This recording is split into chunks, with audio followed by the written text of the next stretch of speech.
Hello guys, welcome to our YouTube channel. I hope you all are well. तो students, आज मैं बहुत दिनों बाद एक वीडियो लेके आई हूँ। हम काफ़ी टाइम बाद मिले हैं। तो स्टूडेंट, आपको पता है मैं आपको programming in c numeric method करा रही हूँ, जिसमें मैं आपको चैप्टर 1 करवा रही हूँ, solution of algebraic and transcendental equation, जिसमें मैंने आपको 3 मेथड करा दिए थे, बाइसेक्शन, रेगुलर फाल्सी और सेकेंड मेथड। आज हम करेंगे Newton Raphson method. It is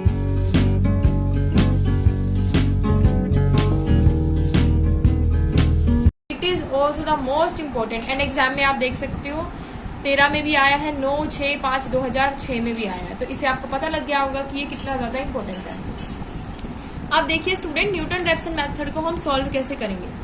मैं एक रूट लेके चल रही हूँ, अप्रोक्सीमेट रूट, उसको मैं नाम दे रही हूँ एक्स नोट। मैंने क्या लिया, एक अप्रोक्सीमेट रूट लिया एक्स नोट।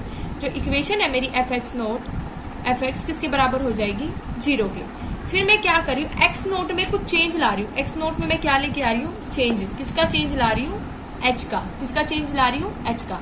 तो मेरी जो इक्वेशन में चेंज आएगा, उस इक्वेशन में जो चेंज आएगा, वो जो रूट होएगा वो हमारा एग्जैक्ट रूट कहलाएगा। तो जैसे मैंने एक्स नोट लिया है तो वो क्या हो जाएगा, एक्स नोट प्लस एच, क्योंकि मैंने रूट लेट किया है एक्स नोट और उसमें मैं कुछ चेंज लेके आई हूँ। वो चेंज किसका है, एच का। और जो मेरा एक्स नोट प्लस एच बनेगा वो मेरा एग्जैक्ट रूट बनेगा न्यूटन रैप्सन के लिए, where h is a very small quantity, जिसके अंदर एच क्या होगी, स्मॉल क्वांटिटी होगी। अब आपको पता है, जब मैं एफ एक्स को 0 लेके चल रही हूँ तो मेरा F x note plus H भी क्या हो जाएगा, 0 हो जाएगा। अब मैं इस एफ एक्स नोट एच को 0 के लिए सोल्व करूंगी, तो मैं इसको एक्सपेंड कर रही हूँ by Taylor theorem. Taylor theorem हमारी क्या थी, एफ एक्स प्लस एच को क्या लिखते हैं हम, f x plus h f dash x plus s square by 2 factorial f double dash x up to so on. ऐसे ही मैं यहाँ पर x की जगह सिर्फ क्या लेके चल रही हूँ, एक्स नोट प्लस एस। इस इक्वेशन में जहां पर x है वहां पे एक्स नोट हो जाएगा, तो फंक्शन एक्स नोट के लिए plus H factorial 1 F x note. यहाँ पर 1 लगाओ, it doesn't matter, H square by 2 factorial double dash. अब यहाँ पर क्या होगा, हमें तो सिर्फ एग्जैक्ट रूट निकालना है, तो जितनी छोटी वैल्यू मिलेगी हमारा आंसर उतना ही करेक्ट आएगा। तो मैं एच की क्या लेके चलूंगी, जितनी छोटी वैल्यू ले सकती हूँ। तो मैंने छोटी वैल्यू ले ली, जितनी भी सेकंड या हाई ऑर्डर, सेकंड मतलब एच स्क्वायर बाय 2 फैक्टोरियल या इससे हायर ऑर्डर जो 0 के इक्वल है, उसको मैं नेग्लेक्ट कर दूंगी। मैं सिर्फ कितनी वैल्यू लूंगी, F x naught h f dash x note, जो किसके बराबर हो जाएगा, 0 के। 0 के इक्वल क्यों है, क्योंकि जो मेरी इक्वेशन है एक्स नोट प्लस एच वो किसके बराबर है, 0 के बराबर है। आया स्टूडेंट्स। तो उसके बाद मैं यहाँ से किसकी वैल्यू निकाल लूंगी, h1 की, क्योंकि h क्या है, स्मॉल क्वांटिटी है, और x नोट हमारा क्या है, अप्रोक्सीमेट रूट है। ओके स्टूडेंट्स, तो मेरा h1 किसके बराबर है, LH में, ये मेरा LHS, तो मेरा LHS में h1 हो जाएगा। और राइट हैंड साइड में मैं लेके जाऊंगी तो f डैश का मतलब यहाँ पर क्या हो गया, डेरिवेटिव ऑफ f। क्या हो जाएगा, उसका डेरिवेटिव लेके चलते हैं, तो f x not by f dash x not, where h को हम क्या मान के चल रहे हैं यहाँ पर, h1, क्योंकि हमें और भी निकालना है। सिमिलर h2 के लिए निकालूंगी, h3 के लिए निकालूंगी, तो वो जो सिमिलर रूट्स आएंगे उसके लिए मैंने h को बताया है h1। तो यहाँ पर मेरा एफ डैश एक्स नोट किसके इक्वल नहीं हो सकता, कभी भी 0 के इक्वल नहीं होगा। अब मैंने इसको इक्वेशन 2 मान लिया।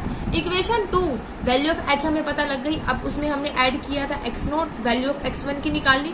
x1 की वैल्यू किसके क्लोजर होगी, जो हमारा एक्चुअल रूट होगा x नोट के। तो x1, अब मैंने क्या माना था, एक्स नोट प्लस एच 0 के बराबर था। अब मेरा x1 किसके बराबर हो जाएगा, एक्स नोट प्लस h1, क्योंकि h को हम क्या कह रहे हैं, h1 कह रहे हैं। ओके स्टूडेंट्स, तो मेरी x1 की वैल्यू यहाँ से क्या हो जाएगी, एक्स नोट माइनस जो मेरी h1 की वैल्यू आई थी मैंने वो सब्स्टिट्यूट कर दी। सिमिलरली मैं x2 की वैल्यू निकालूंगी। x2 के लिए मैं h की वैल्यू को क्या ले लूंगी, h2। तो h2 पे क्या हो जाएगा मेरा, माइनस एफ एक्स1 बाय एक्स1, क्योंकि h2 के लिए उसका अप्रोक्स रूट क्या होगा, x1 होगा। x1 के लिए अप्रोक्स रूट मेरा क्या होगा, x नोट होगा। तो h2 के लिए x1 minus x1 bye x1। तो मेरा यहाँ पर सिंपल इक्वेशन लेनी है, यहाँ पर हमें इसका डेरिवेटिव। तो x2 की वैल्यू क्या हो जाएगी, x1 माइनस एफ एक्स1 बाय एफ डैश x1, ये भी 0 के इक्वल नहीं होगा। सिमिलरली h3 h4 निकाल लूंगी। अब x3 क्या हो जाएगा, x2 minus f x2 by f dash x2। उसके बाद अप्रोक्स मैं कहाँ तक लेके चल रही हूँ, निकाल लूंगी x4 x5। x4 क्या हो जाएगा मेरा, सिमिलरली यहाँ पर x3 minus f x3 by f dash x3।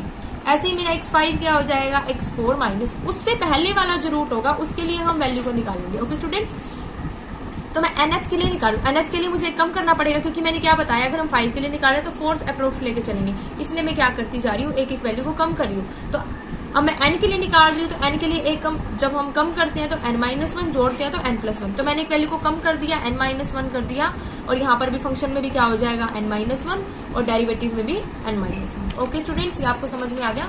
तो हमारा जो जनरल फॉर्मूला है न्यूटन रैप्सन मेथड का, हमारे पास क्या बनेगा, x ith + 1 ith minus fxi f dash xi, where dash is the derivative, क्या कर रहे हैं हम, डेरिवेटिव कर रहे हैं फंक्शन x।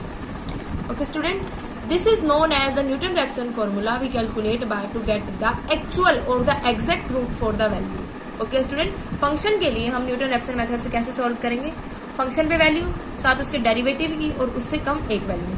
अब जब मैं यहाँ पर ith + 1 ले रही हूँ, उससे कम क्या होगी ith। अगर मैं यहाँ पर x ith ले रही हूँ तो उससे कम क्या हो जाएगी, ith - 1 हो जाएगी। ओके स्टूडेंट्स, अब मैं तो स्टूडेंट्स अब आपको न्यूटन रैप्सन मेथड समझ में आ गया होगा। अब हम इसको ज्योमेट्रिकली पढ़ेंगे कि ज्योमेट्रिकल डेरिवेशन कैसे होगा न्यूटन रैप्सन का। अब आपको पता है हमारी इक्वेशन y किसके बराबर होती है, फंक्शन x की होती है। तो इस इक्वेशन का जो कर्व है वो हम ग्राफ क्रॉस किस पॉइंट पे करेगा, x एक्सिस पे करेगा। क्यों, क्योंकि जो मेरा y फंक्शन है वो f(x) के बराबर है, किस पॉइंट पे, एट पॉइंट a। तो मेरा ग्राफ की कर्व यहाँ से बननी स्टार्ट होगी। उसके बाद क्या होगा, x0 एक इनिशियल अप्रोक्स लेके चलेंगे, किसके लिए, fx 0 के लिए। जैसे मैं fx के लिए 0 ले रही हूँ तो मेरा fx0 के लिए भी क्या हो जाएगा, 0। अगर मैं x + h ले रही हूँ उसके लिए भी मेरा फंक्शन क्या हो जाएगा, 0 के लिए डिफाइन होगा। तो इक्वेशन टेंजेंट की कर्व पे क्या बनेगी, x0 के लिए, और फंक्शन भी x0 का होगा। अभी मैंने आपको बताया था अगर फंक्शन x का है, चाहे x0 का हो चाहे x + h का हो, वो किसके लिए होगा, 0 के लिए होगा। तो मेरी p0 जो टेंजेंट कर्व मेरा p पे बन रहा है, p0 की वैल्यू किसके लिए हो जाएगी, x0 और fx0। अब आपको पता है टेंजेंट कर्व का क्या होता है, x2 - x1 y2 - y1 divide by, तो y - fx0 किसके बराबर हो जाएगा, फंक्शन इसका माइनस x - x0 के। तो मेरी कर्व बन गई। यहाँ पर एक p3 पॉइंट, p2 पॉइंट मिला हमें, p1 पॉइंट मिला। यहाँ पर देखो x एक्सिस आ रही है तो x1 fx1 के लिए ये मेरी लाइन किसकी है, y = fx, और जो ये लाइन बनती आ रही है मेरी, इस पे फंक्शन क्या है, x0 और fx0 है। तो टेंजेंट मेरा एक्सिस के लिए क्या बनेगा, यहाँ पर क्या है, x1 है और y क्या है, 0 है। तो y को मैं 0 पुट करके x को मैं किसके बराबर रखूंगी, x1 के। तो x1 किसके बराबर हो जाएगा, x0 माइनस फंक्शन x0 के लिए और उसके डेरिवेटिव के लिए। अगर मैं p1 की वैल्यू क्या लेके चल रही हूँ, x1 और fx1, तो इसका मतलब क्या होगा, मेरी y की वैल्यू 0, तो यहाँ पर वैल्यू क्या हो जाएगी, x2, 0, फिर x3, 0। ऐसे ऐसे मैं वैल्यूज को क्या करती चलूंगी, डिफाइन करती चलूंगी। तो x2 के लिए क्या हो जाएगी, x1 minus fx1 f dash x1, वो कम होती जाएगी क्योंकि हमारा जो ग्राफ है वो y के लिए, y क्या है मेरा fx है। तो जहां पर x की वैल्यू चेंज होगी y क्या रहेगा, 0। अगर मैं x को 1 ले रही हूँ तो मेरा y 0 रहेगा, अगर मैं x को 2 ले रही हूँ तो भी मेरा y 0 रहेगा। फंक्शन के लिए वैल्यू है वो हमेशा x की होगी, y की नहीं होगी, y ऑलवेज भी 0 होगा। ठीक है स्टूडेंट, अब मैं इसको प्रोसीड करूंगी तो हमारा ith के लिए आ जाएगा, ith 1 क्या होगा, xith minus fxith derivative of xith।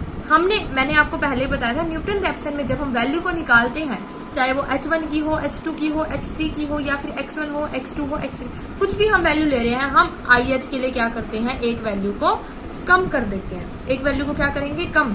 अगर मैं x3 की वैल्यू निकालूंगी तो मैं x2 के लिए सॉल्व करूंगी, अगर मैं x1 की निकालूंगी मैं x0 के लिए सॉल्व करूंगी। ऐसे ही हम जो भी फर्स्ट वैल्यू निकालेंगे, सेकंड वैल्यू निकालेंगे, सेकंड को फर्स्ट में पुट करेंगे, थर्ड को सेकंड में पुट करेंगे, साथ ही उस इक्वेशन का क्या निकालेंगे, डेरिवेटिव। ये क्या हो जाएगा हमारा न्यूटन रैप्सन मेथड का iteration formula. Okay students, I hope you will understand very well.